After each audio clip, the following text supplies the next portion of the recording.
Kahit si Kevin Durant na prostrate sa ginagawa ng Brooklyn dito kay Cam Thomas. Ibinabangko kasi ng Nets, kaso nga lang kakagaling lang kasi ni Thomas sa injury. 23 minutes at 21 points versus Rockets off the bench.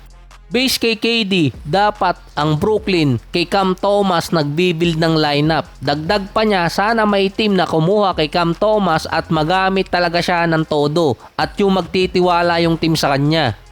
Dagdag pa ni Kevin Durant, hindi masyadong pinapansin sa liga ngayon ang mga pure scorer katulad ni Thomas. 3 season na siya nag-a-average ng 22 points, 3 rebounds at 3 assists per game. Nasa 43 and 35% pa siya. Dati tinatawag si Cam Thomas na ball hog, hindi namamasa. Isa pang issue sa kanya, kada i-score na maganda or merong magandang game, biglang mawawala dahil nagkakaroon ng injury.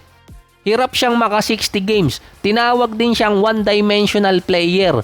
Pure scorer pero hindi pwedeng playmaker at hindi rin defensive guard. Kaya nasabi ni KD na parang hindi napapansin yung katulad ni Cam Thomas. Sa NBA ngayon, kailangan na multidimensional. Hindi na nga ito yung term na ginagamit. Hybrid, two-way, meron pang ang bago. Tama naman si KD kaso iba na ang NBA ngayon. Ang dami na rin mga batang coaches at iba yung approach. Ang Miami Heat nasa 4-game winning streak. Kaagaw nila sa pwesto ang Magic at Cavaliers para sa number 6 hanggang number 8 position. Ang Bulls at Hawks humahabol pa sa kanila. Meron silang ups and down ngayong season. Magkakaroon sila ng winning streak tapos susundan ng losing streak tapos winning streak ulit. Pangatlong beses na atang nangyari to sa Miami ngayong season. Nasa kalagitnaan pa lang. May kulang na lang na isa sa Miami para talaga maidiretso bilang playoff contender.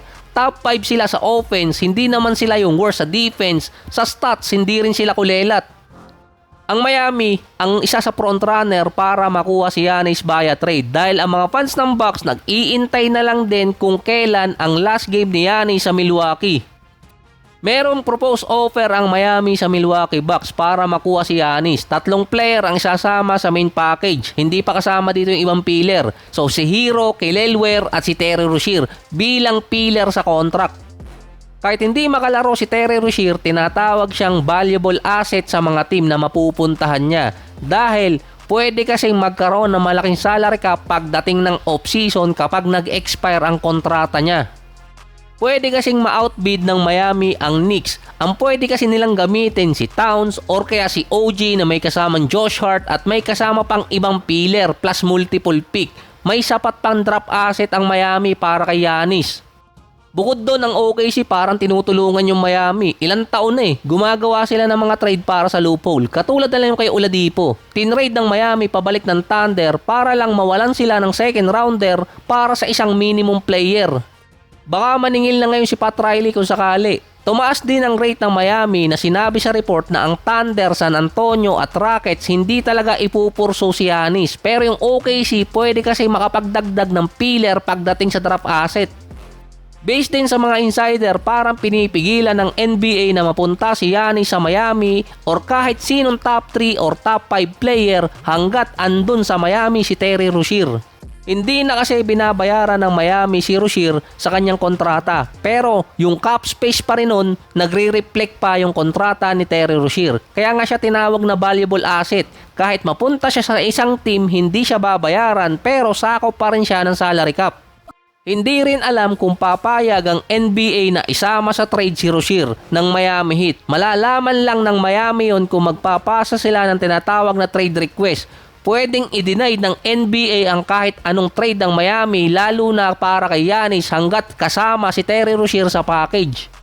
Ang issue kasi doon, hindi alam ng Miami kung pwedeng i-trade si Terry Rozier. Kailangan muna nilang mag-file ng trade request. For example na lang, nagkaroon ng agreement ang Bucks at Miami sa trade para kay Giannis. Ngayon ipapasa ng Miami, pwede nilang i-decline yung trade ng Bucks at Miami at pwedeng sumingit kung kahit sinong team ang andun pa na may interest kay Giannis. Pwede nilang mahabol yun. Ang isa pa doon, gustong bawiin ng Miami ang draft picks na binigay nila sa Hornets para sa Terry Rozier trade dahil hindi dinisclose ng Hornets at ng mismong NBA na paiimbestigahan pala si Rozier sa naging kaso niya. Ito yung nagbebenta ng laro. Idadaan di umano sa legal battle ng Miami kasama ang NBA na parang pinipigilan yung Miami ngayon. Dahil may kaso si Terry Rozier, hindi siya basta-basta magagamit ng Miami Heat bilang trade package. Pwede silang kumuha ng ibang player sa kanilang roster, pero may ipit pa rin sila sa salary cap dahil bilang pa rin yung kontrata ni Rozier. Doon lang kasi komplikado yun kung before trade deadline. Pero kung mag-iintay si Giannis until off-season, mawawala yung kontrata ni Rozier, makakapag-trade pa rin ng Miami, pwede pang madagdagan ng draft asset. Available na yung 2032 kung may mundo pa nun.